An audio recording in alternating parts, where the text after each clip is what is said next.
পৃথিবীর ইতিহাসে যুগে যুগে বহু সামুদ্রিক প্রমথতরী যাত্রা করেছে। পৃথিবীর ধারণাকালীন ইতিহাসের মধ্যে এবার সবচেয়ে বড় জাহাজ তৈরি হয়েছে, যা আইকন অব দ্য সিজ নামে পরিচিত। যে টাইটানিক জাহাজ বিশ্বে বিস্ময় ও ইতিহাস হয়ে আছে, তার চেয়ে 13 গুণ বড় এই জাহাজ, অর্থাৎ বিশ্বের বৃহত্তম জাহাজ এটি। ফিনল্যান্ডের এক শিপইয়ার্ডে তৈরি হওয়া এই জাহাজ শীঘ্রই বিশ্বের সবচেয়ে বড় প্রমথতরী হিসেবে আবির্ভূত হতে যাচ্ছে। বিশাল এই জাহাজটির ওজন 2,50,800 টন, অর্থাৎ দুটি সিএন টাওয়ারকে ভাসিয়ে রাখার চেষ্টার সঙ্গে একে তুলনা করা যায়।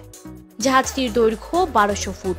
এই জাহাজটি 5,610 যাত্রী ও 2,350 জন ক্রু সদস্য, অর্থাৎ মোট 7,960 যাত্রী পরিবহনে সক্ষম।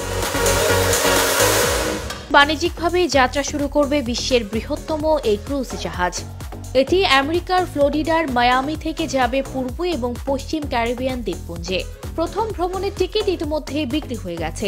ক্যারিবিয়ান সাগরের পূর্ব এবং পশ্চিম পথ ধরে নিয়মিত এক সপ্তাহের একটি সফর করার কথা ক্রুজ শিপটির। বাহামায় কোকোকে নামে রয়্যাল ক্যারিবিয়ান সংস্থার নিজস্ব একটি দ্বীপ আছে।